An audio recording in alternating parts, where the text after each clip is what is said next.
Apocalipse 3 diz assim: ao anjo da igreja em Sardes escreva. Obrigado, irmão. Estas são as palavras daquele que tem os 7 Espíritos de Deus e as 7 estrelas. Conheço as suas obras. Você tem fama de estar vivo, mas está morto. Esteja atento, fortaleça o que resta e o que estava para morrer, pois não achei suas obras perfeitas aos olhos do meu Deus. Lembre-se, portanto, do que você recebeu e ouviu. Obedeça e arrependa-se. Mas se você não estiver atento, virei como um ladrão e você não saberá a que hora virei contra você. No entanto, você tem aí em Sardes uns poucos que não contaminaram as suas vestes. Eles andarão comigo vestidos de branco, pois são dignos. O vencedor será igualmente vestido de branco. Jamais apagarei o seu nome do livro da vida, mas o reconhecerei diante do meu Pai e dos seus anjos. Aquele que tem ouvidos ouça o que o Espírito diz às igrejas. Amém? E hoje eu quero falar, através do que Jesus falou para a igreja de Sardes, sobre excelência. Sobre excelência.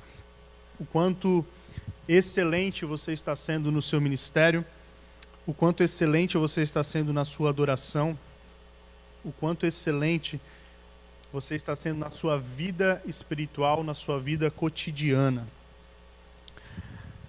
Antes de entrar propriamente no que eu quero falar com vocês, eu quero falar um pouco sobre Sardes, para você se situar, para você entender o que Jesus estava querendo dizer para Sardes. Sardes era uma cidade muito importante. Ela era a capital da Lídia e ela ficava localizada ali entre Éfeso e entre Esmirna, mais ou menos 24 quilômetros de Esmirna e mais ou menos a 80 quilômetros de Éfeso. E o interessante de a gente entender sobre Sardes é que Sardes ficava numa situação geográfica privilegiada. Sardes ficava no alto de uma colina. Então a estratégia... Nossa, aumentou bastante aqui.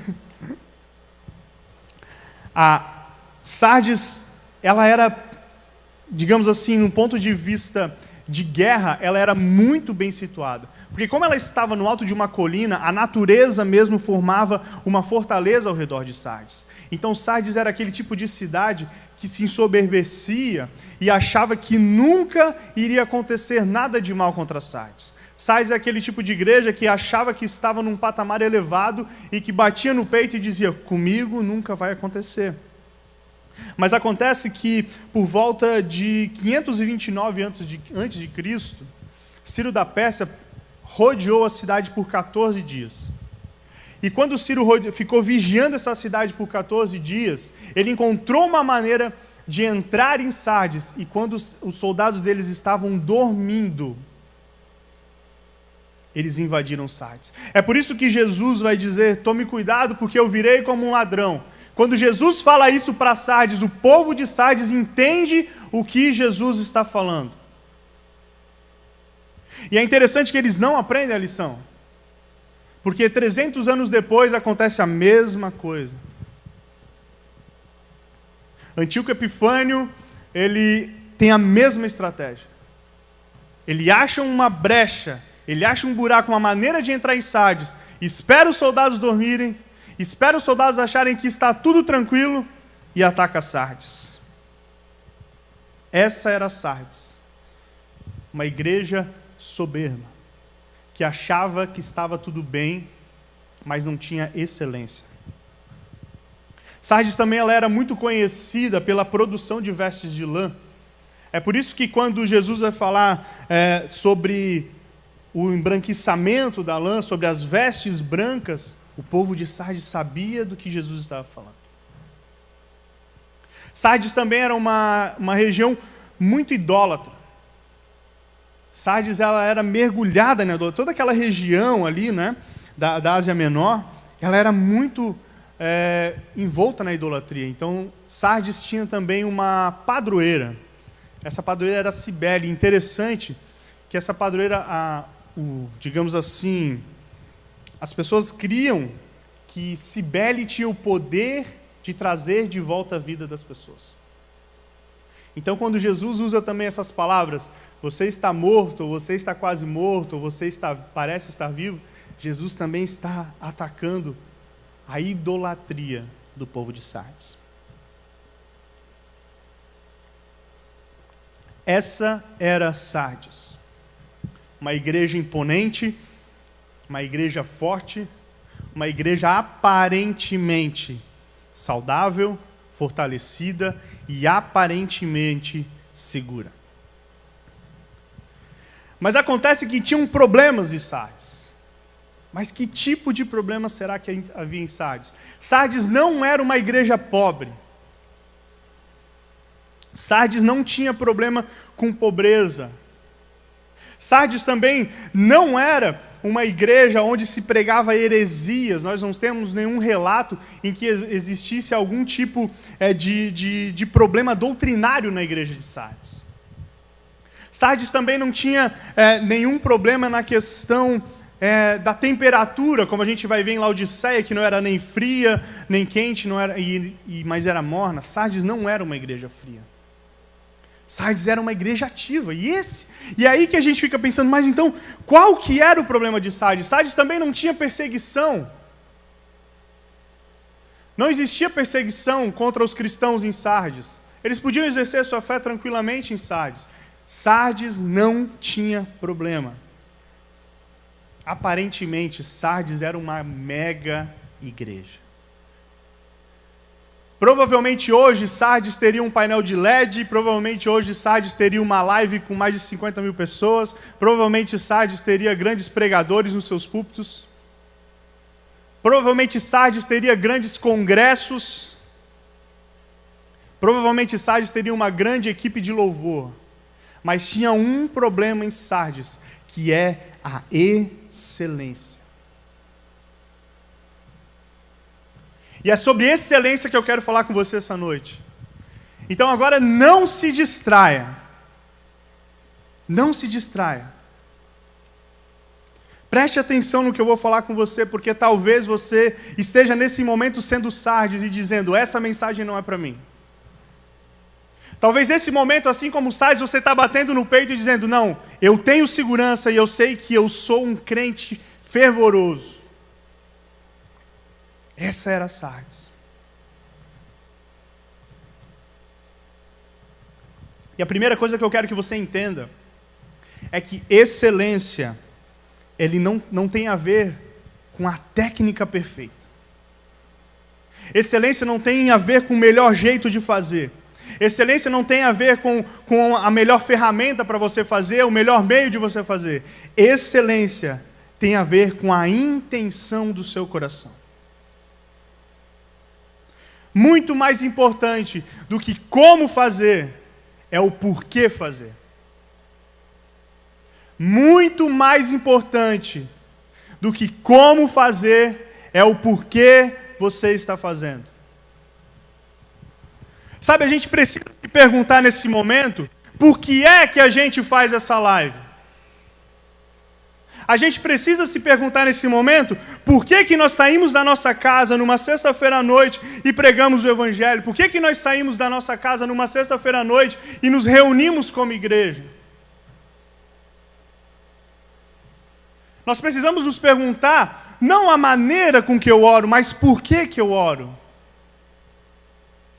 Eu preciso analisar a minha vida e pensar, não como eu leio a Bíblia, mas por que que eu leio a Bíblia? Eu não sei se você sabe, mas muitas pessoas leem a Bíblia simplesmente para tentar refutá-la. Tem muito ateu por aí que leu a Bíblia muito mais vezes do que você. É por isso que nós precisamos entender que excelência é o porquê que nós fizemos as coisas. E aí é momento de nós olharmos para nós e tentar entender se há em nós algum tipo de deficiência. Se há em nós algum tipo sabe, alguma coisa que está nos fazendo adoecer como cristãos. E através dessa carta de Jesus a Sardes, eu queria trazer para você 3 diagnósticos que Jesus deu para Sardes e 3 diagnósticos que talvez se encaixem na sua vida. Porque nós precisamos admitir primeiro que nós estamos doentes, para então depois nós buscarmos remédio. Nós precisamos analisar o nosso coração e admitir, não, realmente eu sou falho nisso, para depois buscar um remédio, buscar uma solução, buscar uma maneira de mudar isso. Então eu quero trazer para vocês um diagnóstico, 3 diagnósticos da igreja de Sardes. O primeiro diagnóstico vai dizer que estavam mortos. O primeiro diagnóstico de Jesus já é caixão já. Lá no versículo 1, Jesus vai dizer: conheço as suas obras. Você tem fama de estar vivo, mas está morto. Conheço as suas obras. Sabe, Jesus está falando de pessoas, quando a gente pensa que estão mortos, nós já pensamos naquele tipo de pessoa que não faz nada na igreja. Nós pensamos naquelas pessoas que simplesmente não têm vida com Deus. Mas aqui Jesus está acusando um outro tipo de pessoa completamente o oposto. É aquele crente vivo, fervoroso, aquele crente que está em todos os cultos, que ora alto, que enche a boca para dizer que já leu a Bíblia mais de 500 vezes. Mas Jesus está dizendo que se esse crente que aparenta estar vivo não tem frutos, é porque ele está morto. E é impossível nós não lembrarmos de Jesus falando da figueira, lá em Marcos 11, quando Jesus amaldiçoou a figueira. Jesus está caminhando e ele está com fome e ele avista uma figueira. E uma figueira cheia de folhas, e ele pensa, se há folhas, deve haver frutos. E quando Jesus chega perto dessa figueira, ele constata que não há nenhum fruto nessa figueira. Então Jesus amaldiçoou essa figueira, porque ela aparentava estar viva. Assim como Sardes, ela aparentava estar viva, mas estava morta. Sabe, é muito comum, a nossa geração, é vergonhoso dizer, mas a nossa geração, ela está se perdendo, e ela é campeã em viver de aparências. Sabe, no Instagram todo mundo é perfeito. No Instagram todo mundo viaja para Paris toda semana. No Instagram todo mundo está na Disney toda semana. No Instagram todo mundo lê a Bíblia todo dia. No Instagram todo mundo participa de ciclo de oração toda semana. No Instagram todo mundo é perfeito. Nós somos campeões em viver de aparência. E sabe, é muito fácil esse tipo de modo de viver, a gente trazer esse conceito para dentro da igreja. É muito fácil. Sabe, se eu subir nesse púlpito com o intuito de apenas mostrar para as pessoas que eu entendo de Bíblia, eu estou morto. Sabe, se a banda subir aqui e apenas tocar para que tenha imagens bonitas nos stories da igreja, morta. Sabe, se você vem aqui nessa igreja, se você está assistindo essa live, apenas para dizer para o seu líder que você assistiu, morto. Isso precisa chocar o nosso coração. A gente precisa entender que nós não podemos viver de aparências para Jesus.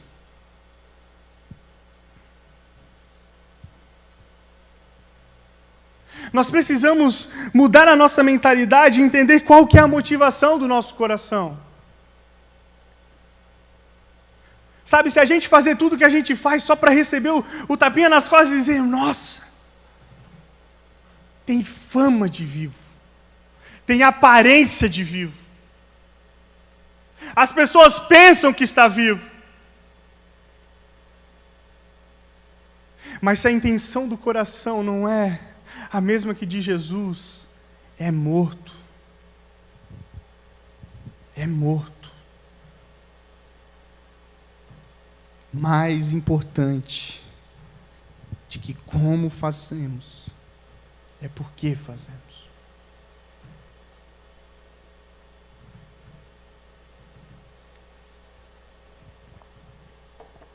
E Jesus continua no versículo 2, quando ele diz assim: o que estava para morrer, não achei suas obras perfeitas.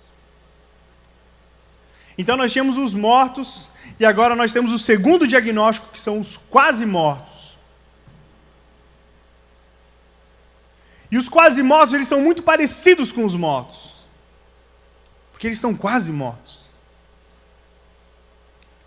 Os quase mortos é aquele tipo de pessoa que faz por fazer. É aquele tipo de pessoa que vem no culto só para vir. É aquele tipo de pessoa que ora simplesmente por orar. Ah, por que você lê a Bíblia? Não, lê a Bíblia porque tem que ler, né? Por que você ora?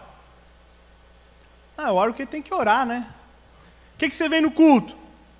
Tem que vir no culto, não é? Não é assim? Não é a cartilha do crente? Não. É interessante que Jesus não chama esses para viver com Ele. Os quase mortos. Os crentes de aparência. Os crentes que fazem por fazer. Os acomodados. Em Sardes tinha os acomodados. Em Sardes tinha aquele que apenas participava, ia no flow. Ia junto com a galera. Mas se acomodava. Se ter culto, eu vou. Ah, mas agora que tem quarentena, só tem live? Talvez. Assisto a live enquanto eu zapeio aqui no meu Instagram. Aí eu bato uma foto ali, posto lá no meu story, dizendo que, estou assistindo, Jesus. Não é assim? Quase mortos. E esse grande volume de quase mortos gerou uma igreja extremamente acomodada, que não fazia diferença nenhuma, não influenciava, não tinha importância nenhuma. Olha o que o Wiersbe diz sobre Sardes. Diz assim: ao que parece, a igreja de Sardes não testemunhava ativamente na cidade. Não eram perseguidos porque não invadiam o território inimigo. Não havia atrito porque não havia movimento. Os incrédulos de Sardes consideravam a igreja um grupo de pessoas respeitáveis. Cara, você tem noção? Será que não é uma realidade nossa? As pessoas apenas olham para a gente e dizem: não, é um grupinho de crente maneiro, né? Os caras não fumam, não bebem, são gente boa pra caramba. Mas e aí? E aí? Se a gente não invadir o inferno, e aí? Se não tiver movimento, e aí? Se não tiver salvação, e aí? E o Wiersbe continua: os incrédulos de Sardes consideravam a igreja um grupo de pessoas respeitáveis, mas não perigosas e nem invejáveis. Eram pessoas decentes, cujo testemunho morria e o ministério sucumbia. Cara, será que a gente está invadindo o inferno todo dia? Será que a gente não tem um pouquinho, ou talvez um pocão de Sardes? Será que essa quarentena não veio para chacoalhar a gente e pensar: cara, é verdade, né? Eu só ia para o culto. Não estava nem aí o que pregava, não estava nem aí que louvor cantava. Ia de um jeito, voltava do mesmo jeito. O gás se esvaía. Voltava para minha casa, não tinha vontade nenhuma de avançar no reino de Deus. E Jesus aponta o dedo para esse e diz: está quase morto. Está quase morto. E o terceiro diagnóstico, nós temos então os vivos. E glória a Deus pelos vivos da igreja de Sardes. Glória a Deus pelos vivos da igreja Assembleia de Deus aqui em Blumenau. Glória a Deus pelos vivos dos jovens sedes. Glória a Deus pelos vivos da UMAD. Glória a Deus pelos vivos da nossa nação. Assim como em Sardes havia os vivos, eu creio que na nossa geração tem muitos vivos.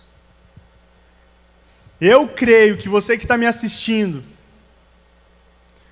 está pensando, cara, realmente tem coisas que eu preciso mudar, mas eu quero estar vivo, eu quero avançar, eu quero lutar contra o inferno, eu quero ganhar pessoas para Jesus, eu quero pregar o Evangelho. Não deixe esse fogo apagar. Acorda todos os dias com fogo nos olhos. Mas tem um grande problema. Tem um grande problema na nossa igreja, é que muitos de nós estão à espreita, esperando para matar aqueles que estão vivos. Eu oro a Deus para que todos vocês que estão assistindo, vocês que estão aqui, saiam daqui com a intenção de realmente mudar o mundo, de estremecer o inferno. Mas saiba que vai ter pessoas que vão atacar pedra em você, que vai tentar matar você. Saiba que vai ter pessoas que vão querer julgar você, que vão trazer você para baixo. Infelizmente, existem pessoas no nosso meio querendo matar os que estão vivos. E infelizmente, muitas das vezes, esses somos nós. Basta alguém falar uma besteirinha dessa na internet. Nós não analisamos se a pessoa tem ministério há tempo, nós não analisamos quantas almas essa pessoa já ganhou para Jesus, nós não pensamos o quanto que essa pessoa está sendo útil para o reino de Deus. Mas se a pessoa falou uma coisinha fora do contexto, se a pessoa falou uma coisinha daquilo que a gente não concorda, porque pendeu mais para arminianismo, porque pendeu mais para Calvino, porque falou disso. Gente, para que está feio, né? Jesus disse que um reino jamais subsistiria se tivesse atrito.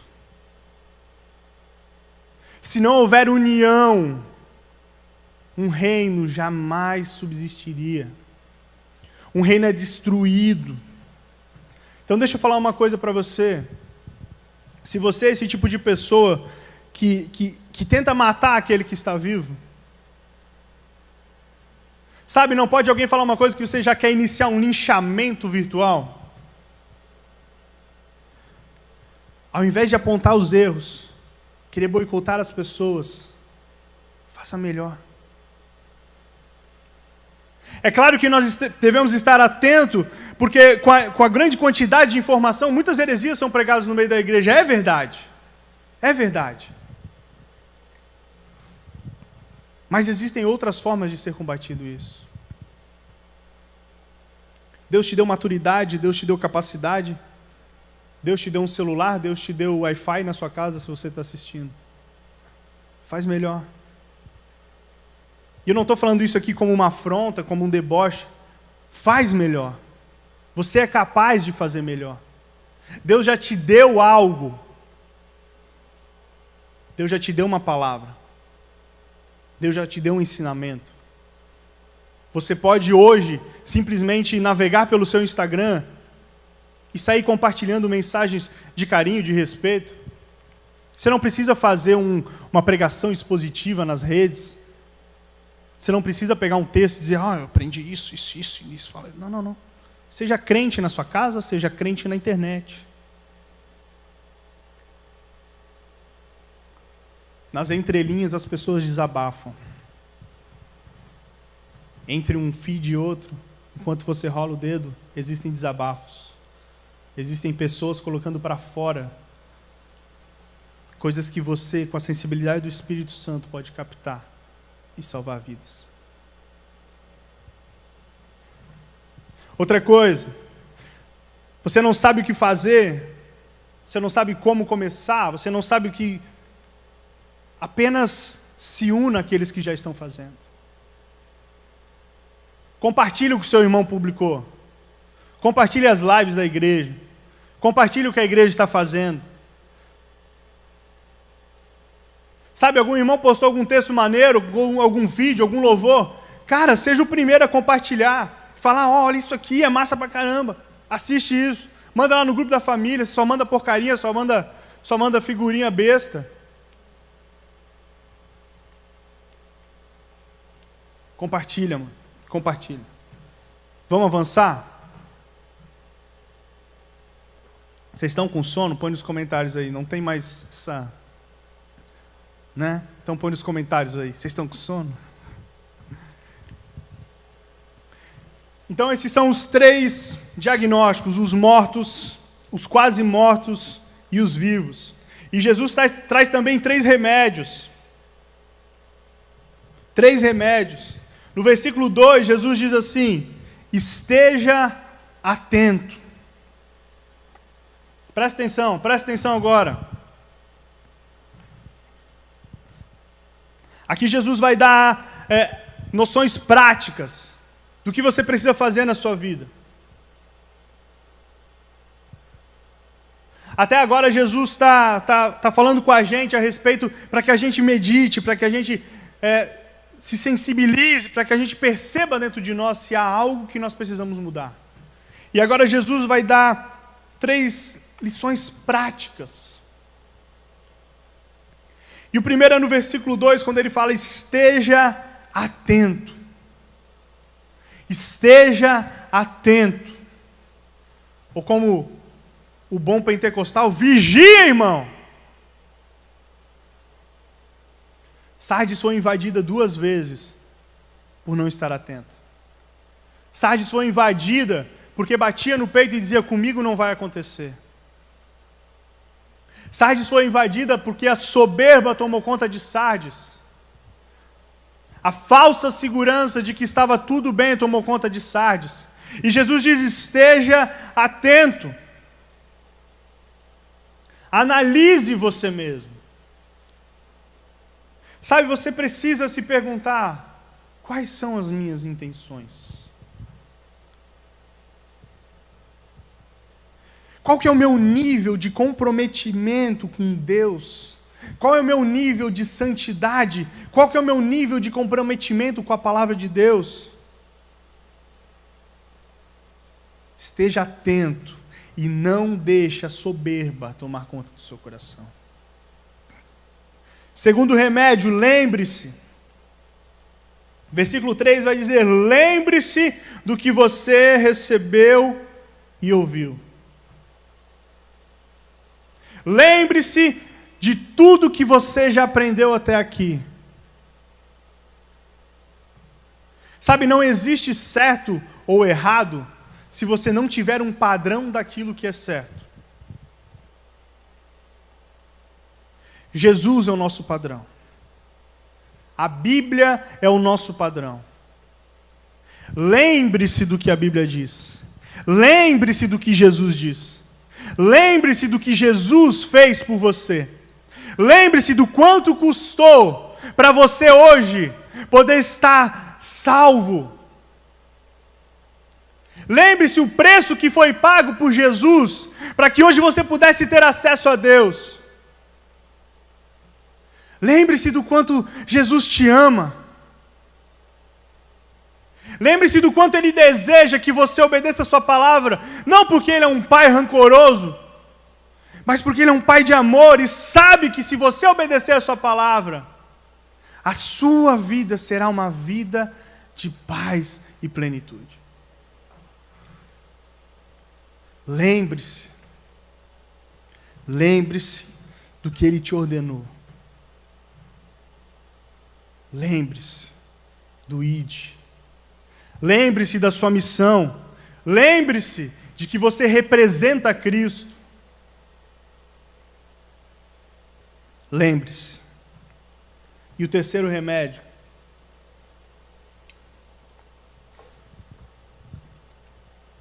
Jesus diz: obedeça e arrependa-se. Analise a sua vida. Analise as suas intenções. Analise os seus conceitos. Analise os seus passos. Analise a sua rota. E se não estiver de acordo com o padrão de Jesus, volta. Arrependa-se. Volta ao início. Obedeça a voz do Espírito Santo essa noite.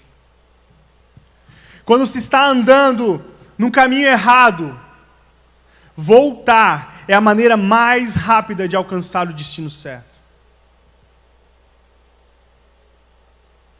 Se você analisar a sua vida e entender que você está indo para o caminho errado, voltar atrás e começar do começo é a maneira mais rápida de você alcançar o seu destino.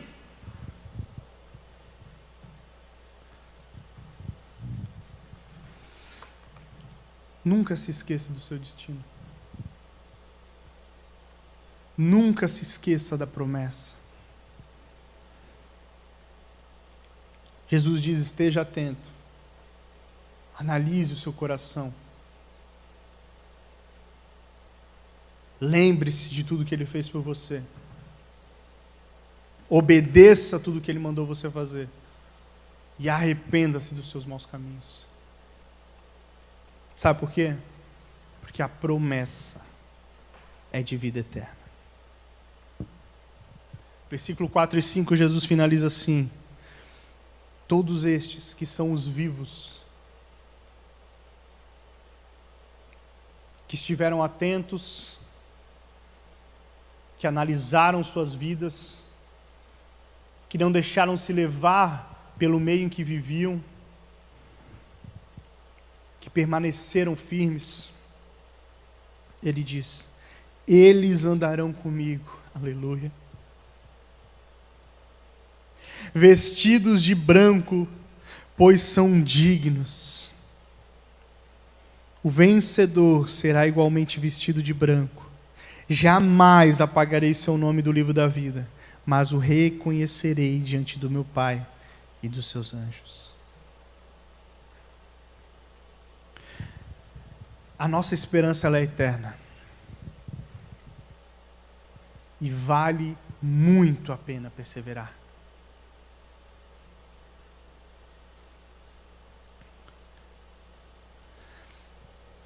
Jesus busca os excelentes.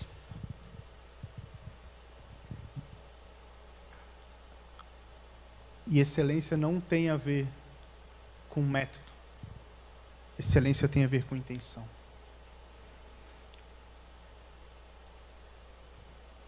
Mais importante de que como fazer é o porquê fazer. E eu finalizo minha participação perguntando para você: você está vivendo assim?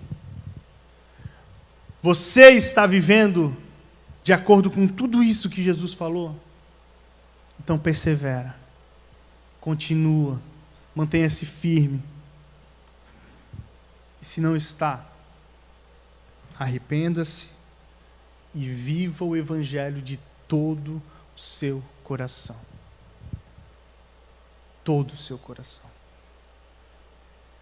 Jesus não morreu mais ou menos. Jesus não entregou meio sangue. Jesus não entregou meio corpo. Jesus se entregou inteiro por nós. E o Evangelho, ele tem dois movimentos. O primeiro movimento é Jesus vindo com a sua graça, abrindo os braços e dizendo: vem, eu te perdoo. Não importa o que você fez, eu te perdoo. Mas tem o segundo passo, que é você aceitando esse abraço, reconhecendo que sem Ele você não vive, e nunca mais viver como você vivia. Que você possa meditar hoje analisar o seu coração. Se há um pingo, um resquício de soberba ou de más intenções, se você até então achava estar vivo, mas Jesus te confrontou hoje e disse que você está morto, ou se você está quase morto, estava apenas fazendo as coisas por fazer, hoje é dia de você se arrepender, entregar todas essas aflições a Jesus, recomeçar uma nova vida integral na presença de Deus. Que Deus abençoe a sua vida. Podemos orar? Amém. Vamos orar então? Que você seja muito sincero nesse momento e já coloque em prática desde já. Não ore por orar nesse momento. É um momento profético. Deus está entre nós, ouvindo a sua oração, seja aqui, seja aí na sua casa. Onde 2 ou 3 estiverem reunidos em meu nome, aí eu estou. Então ore a Deus. Senhor Jesus, te agradecemos, Pai. Te agradecemos por essa noite, te agradecemos por esse momento. Assim como Davi orou, nós oramos, sonda o nosso coração, Pai. Sonda o nosso coração e veja se há algo ruim. Veja se há algo que não é excelente, Pai. Que o Teu Espírito Santo nos acorde a cada manhã, nos lembrando da intencionalidade de viver para Ti. Que os nossos sonhos sejam moldados de acordo com a Tua vontade. Que os nossos planos, os nossos projetos sejam moldados de acordo com a Tua vontade, Senhor. Que toda a nossa vida, Pai, seja para Ti. Seja para Te adorar, seja para Te exaltar. Que cada segundo do nosso dia seja para Ti. Recebe o nosso coração, Deus. Recebe a nossa vida e nos guia nos Teus caminhos, Pai. Se até aqui estávamos fazendo algo que não Te agradou, Senhor. Se até aqui estávamos fazendo algo que não era perfeito aos Seus olhos, Jesus. Nos perdoa, Pai. Nos perdoa. Nos mostra o caminho certo. Molda o nosso coração para ser totalmente entregue a Ti. Em nome de Jesus. Em nome de Jesus. Amém.